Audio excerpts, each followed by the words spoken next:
Welcome to another VeVe Digital Collectibles Breakdown video. I'm Corey with VeVe, and today's a day for all of you philatelists, stamp enthusiasts, and planetary conservationists alike. The U.S. Postal Service celebrates and honors Earth Day with commemorative stamp art and stamp booklet art on VeVe. Today we're going to chat about the history of Earth Day, and we're going to share some insights from the art director who created these stamps, Antonio Alcala, and we'll also touch on the historical significance of Earth Day itself. And last, we're going to address some of the common myths around the environmental impact of VeVe Digital Collectibles. But before we do that, let's go over the drop details. USPS Earth Day stamp art and stamp booklet art will release on Saturday, April 22nd at 8 a.m. Pacific time. These two will drop in blind box format with a price of 6 gems. For us to understand the cultural and historic significance of these stamps, we need to understand a little bit about Earth Day. So going back to April 22nd of 1970, 53 years ago, Americans from across the country would organize, celebrate, and promote environmental conservation on the very first Earth Day. The focus on the environment was essential. The 1950s and 1960s saw a massive increase in pollution as unregulated businesses, factories, and production facilities pumped toxic smoke into the air and chemicals into the water. During this period, there was no regulatory body or mechanism in place to safeguard America's land and waterways,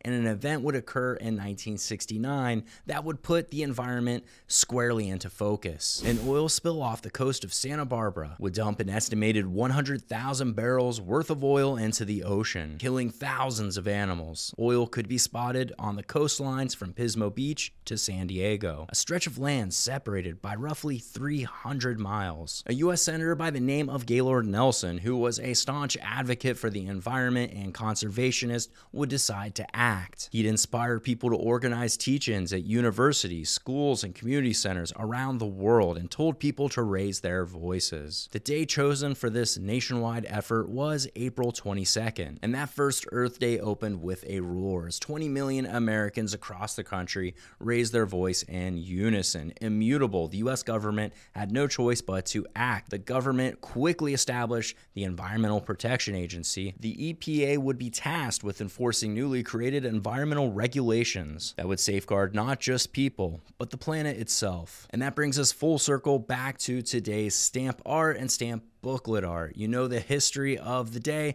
Let's look at the history of the stamp. First released in 2020, this stamp would mark the 50th anniversary of Earth Day. And USPS art director Antonio Alcala was the man behind the art itself. We were fortunate enough to get some written responses to questions about this release from Antonio. And a massive thank you to our friends at the United States Postal Service for facilitating the extra information for our collectors. Antonio is the founder and co-owner of Studio A design practice working with museums and art institutions. Between managing that business, lecturing, and teaching at multiple universities, he also art directs and designs postage stamps for the United States Postal Service. According to Antonio, a USPS art director is assigned a subject or topic to make into a stamp. In this way, the art director sometimes creates the artwork themselves, or they work collaboratively, exchanging sketches and ideas to refine the artwork that best suits the stamp format, and also represents the topic in a way to appeal to the American public. On screen, you'll see some of the conceptual sketches Antonio provided, showing us how the design for this stamp came together. In his words, the inspiration for the Earth Day stamp was a desire to create a positive visual of the Earth that looks celebratory, personal, human, and accessible. The hope was to avoid an overly scientific or complex image and create a fresh image people might find motivating. Now that we understand the cultural significance and history of Earth Day, we know the history of the stamp, and we have those insights from the artist,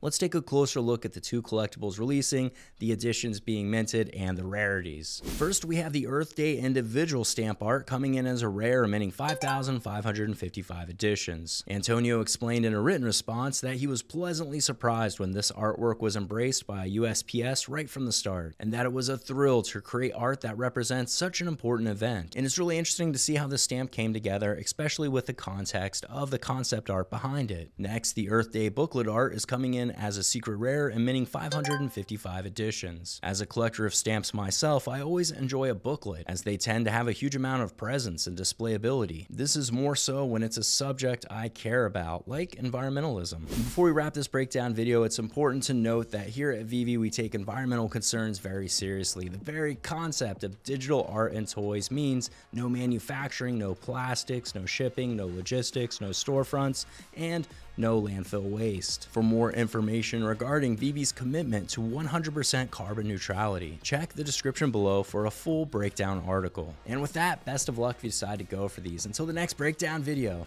keep learning, sharing, and collecting what you love. This is Corey with VeVe, signing off.